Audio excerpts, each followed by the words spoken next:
My name is David Siddons. I'm president of the David Siddons Group. And I'm Elaine Tatum, an associate with the David Siddons Group in Fort Lauderdale. And this is the 2020 Fort Lauderdale Real Estate Report. And this is the focus on what is the better city to live in, Miami or Fort Lauderdale. So let's get into this.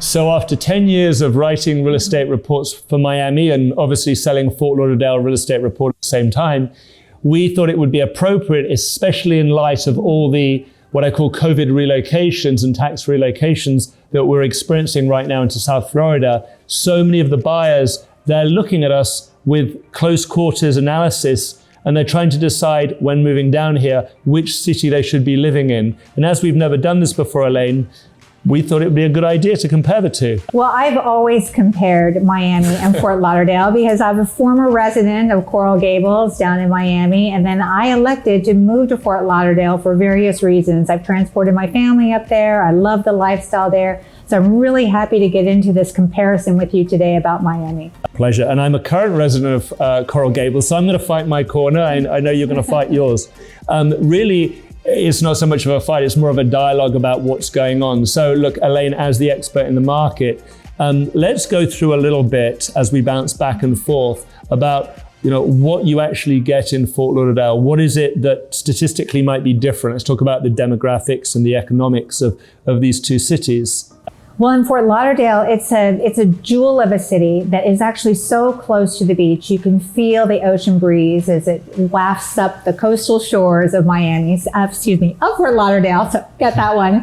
But I would say that people live in Fort Lauderdale to enjoy a boating outdoor lifestyle. It's really centric to that. You can get incredible real estate, comparatively speaking, to Miami for a great value there, and enjoy a true lifestyle experience that includes the boating, the outdoor life, the great education, and all of that is encompassed in Fort Lauderdale, as well as having a water taxi system because of our navigable waterways. Yeah, we don't have that. So when we started to do this analysis, the first thing we started to look at was some of the statistics. And when I look at the numbers, and we'll flash those up on the screen, we were dealing with 168,000 people living currently, I believe, somewhere around that kind of number in Fort Lauderdale over around a 33-mile radius, compared to Miami, where we've got 486,000 people spread over 55 miles. What always amazes me when I come up to Fort Lauderdale, and everyone likes to remind me when I'm driving up the A1A, and they say to me, David, Miami traffic's crazy. And I'm like, crazy. Well, we have a lot more people to deal with, so it's a little bit different. But once we go up there and we go back and forth all the time, looking at obviously the density aside from the city of the number of people around, let's look a little bit at the real estate that exists between the two cities. And we're going to cover obviously condos and houses, and that's obviously very important. Let's first address houses, because that's the big one in the market. When we did our analysis, we were looking at Waterfront, because Fort Lauderdale is very waterfront focused, yes. House. What are you getting for in terms of, you tell me what you're getting for in value in Fort Lauderdale, I'll tell you what you get for value in Miami. You can get a new constructed home on a waterway canal with no bridges to open water access for under $1,000 a square foot. And that's what you can get in Fort Lauderdale. It's pretty compelling stuff. So once you go down into Miami, and we were actually talking, there was a property that you mentioned to me, we're going to flash it up on the screen, that particular property. Give me some details on that. Well, we pulled 440 San Marco as an example. It's a beautifully new constructed coastal contemporary home with over 7,500 square feet of living space, a nice sized lot on an open waterway canal in Las Olas Isles, which is considered one of the premier waterfront communities in Fort Lauderdale. And it's listed for around $6.5 million. It's a tough competition. So if I look at the homes in Miami at that level, and I'm talking open, we have to go onto the Venetian Islands and the canals around that kind of area, and actually the intercoastal area. So if I want to be on a new home, and this is a new home that you're obviously citing as an example, if I look at the new homes on Delido and San Marino, and we'll flash one up on the screen here, we're over $10 million. A lot of that has to do with, why is that?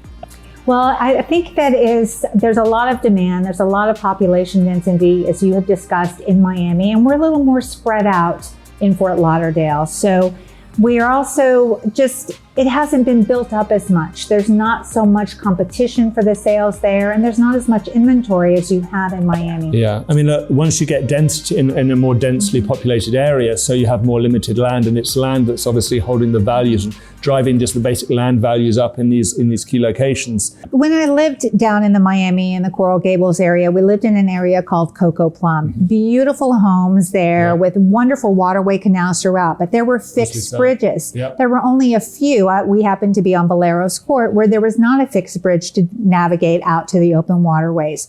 Yeah, well, Fort Lauderdale is all about boating lifestyle, and as you know, I live on the canals of Coral Gables, and we have 3 fixed bridges through to the bay. So it's a very different dynamic, and that's why the size of the boats, the grand scale of the boats that we see in Fort Lauderdale, it's called the Venice of Americas for very good reason. We're also now self-dubbing ourselves as the mega yacht capital of the world as well. We have a lot of the world when it's related to Fort Lauderdale. We're the Venice of America, we're the boating capital of the world, and also the super yacht capital of the world. So if your focus is boats, it just seems like most of the boat-focused buyers are looking up in the Fort Lauderdale market. It's not uncommon to see, a $5 million home and a $10 million boat outside of that $5 million home. Obviously, in Miami, we don't have as many of those really marinas. First and foremost, you've got not just marinas, but you've also got boating lifestyle, where in Miami, we're just kind of like developing that restaurant on the water scene as you got the Brickell River. Well, so we have over 300 navigable miles of waterways that run through the Fort Lauderdale area. And you don't actually have to live on the water in order to be able to have a boat and easily access those canals and waterways. We have over 100 marinas throughout the city to help service your boat or to house your boat for you until you're ready to take it out. So you've got the waterfront property option, you've got the multiple marina options. I checked out Miami and I could only find 10 marinas. I'm sure there are a few more, but probably more. Look, I've got to fight back here, because this is obviously, I'm getting pummeled right now in the conversation. So I'm going to come back with one of the observations that I made when I looked at Miami, which is that we do have certain areas like Gables Estates that have massive point lots. Very large, what I call peninsula front properties, and we've just sold one recently, which was nearly 2.5 acres in the Gables Estates for 15 million. There you will get, and you'll see way more acre lots directly on the water down in Miami than you will in Fort Lauderdale. I think I saw an article where Pharrell bought a home in the Gables Estates, and he was looking to escape from all of the craziness of this coronavirus that's affecting us all. And so he has purchased there in Miami, and that was his choice. Certainly we don't have as many of those larger lots. But again, I would say our water, once you're there, it's amazing. Yeah, once you get north in those what I call the ultra luxury market, once you get north of that $10, $15 million market, you do actually have more ultra high value properties down in Miami than in Fort Lauderdale. But once you get into that, which is really the majority of our client base, probably that $3 to $8 million range to be on the water, if you're relocating, and the focus we've discussed, this is really new. New seems to be the flavor for the relocation buyers. Fort Lauderdale has amassed, a lot more of those waterfront new construction homes in that price range. Las Olas Isles for us, which is one of the prime waterfront neighborhoods in Fort Lauderdale, has a huge construction movement right now with lots of new constructed homes coming onto the market. So it is, developers are seeing this also. That's the appeal. Those older Mediterranean style homes are not so in style, but if you want a deal, deals can be found if you're looking to find a deal with that type of construction style. Absolutely. And Elaine, look, if you go back and you watch our 2019 report, I remember we were discussing that together actually on the waterfront in Fort Lauderdale about that the the difficulty of selling those Mediterranean homes, which is probably really universally true across Miami and Fort Lauderdale. People just don't want those old Mediterranean styles. Well, when you're looking for a deal, recently a older Mediterranean style home sold on the end of Sea Island, which is a point lot, beautifully located, and they bought it for $5.5 million.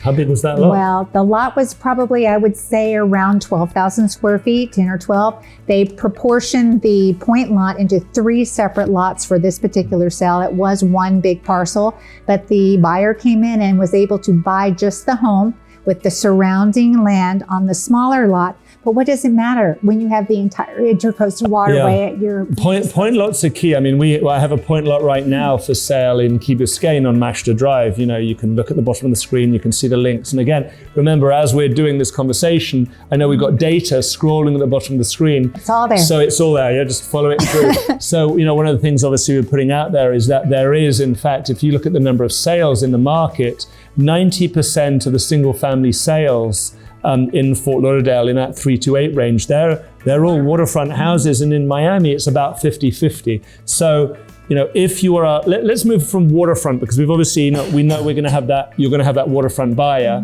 that's going to obviously have their eyes on Fort Lauderdale as much as they will in Miami, and probably more so. But when you get into the dry lot homes, obviously we have a lot more of those dry lot homes, and once you get under, you know, in that $1 to $2 million range, so you get obviously your months of inventory drop substantially. You're down to like 9.5 months of inventory. If you're on a dry lot over $2 million, the inventory balloons all the way up to 50 months. Because the sales really aren't there. And it depends. We have an area, Coral Ridge, which is very similar to the country club golf course area that you would find in Coral Gables. Riviera. And yes, all in that area. And those homes are more ranch style homes. There is a lot of new construction also going on in there. We have an area called the Enclave, which has huge lots on the golf course, custom built homes, and those homes are ranging between $4 and $5 million as well. So you can live there, as we've pointed out, and have your boat in a marina, but still have that quality lifestyle and live very spaciously on a golf course with golf course views. Yeah, there's some great golf courses up in Fort Lauderdale. You've obviously got St. Andrews, and I always reference Riviera. Yes, yeah. And you know, that's the beauty of this conversation, because once you decide this is the lifestyle that you want, we can give you the equivalent parrying neighborhood from Fort Lauderdale to Miami, which is rarely done, because typically you won't see agents crossing these boundaries. You'll get a Broward agent or a Miami agent. Obviously, because of the scale of our team and our analytics, we're able to transcend that, which is why we bring you this kind of report for the first time. You'll find Miami reports, you'll find Fort Lauderdale reports. You will rarely find a combination of analysis between the two of them. And between Miami and Fort Lauderdale, I think there's very strong opinions on both sides as to why you should live in either city. I mean, one of the things I always like to point out and to show to buyers when they come to town is I actually take them to the beach, which from any point in the city is maybe a 15-minute drive, if that. And in some neighborhoods, it's only a 5-minute drive. And I know to get to white sand, beautiful beaches, living in Coral Gables, Coconut Grove, you really have a hard time. When we look at the markets, and we're kind of sparring back and forth, which is a lot of fun. As we go through this and we're looking at the different kind of lifestyles, I noticed that Fort Lauderdale is much more centric. It's much more focused in a main area. Miami is much more spread out. So really, when I have conversations about private schools, and you know, if you look, Miami is number 1.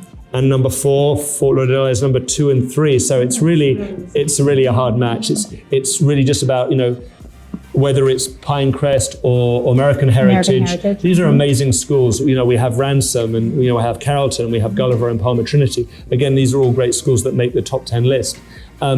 You have to be a lot more specific to be within 20 minutes radius of those schools in Miami, but really in Fort Lauderdale, you can live pretty much anywhere, and you can be there within a 20-minute, at the most a 25-minute time frame. Okay, so that's obviously a little bit more convenient. There's obviously less cars on the streets.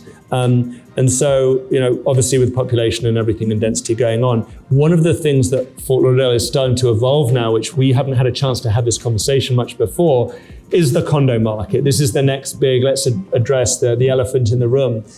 Fort Lauderdale now Obviously, if you go onto our Miami analytics, you'll see we know all the condos in Miami. We have them in detail. Let's look a little bit at the Fort Lauderdale condos, because look, we've seen a change. Since 2017, we had a real change in the Fort Lauderdale landscape for condominium living. We had Auberge came in and built directly on the sand on Fort Lauderdale Beach. We have the Paramount that also came in and built across the street from the beach, but beautifully situated along a nice quiet strip in the North Beach Village section of Fort Lauderdale Beach, which is charming and quaint with boutiques and bistros. It's a really up and coming place to know about. As well, that North Beach Village is also going to be the home of the new Four Seasons Fort Lauderdale, which is arriving. And with the introduction of the Four Seasons Fort Lauderdale, we're getting into Miami type of pricing. Yeah, you're poaching my clients. Yeah. Thanks very much.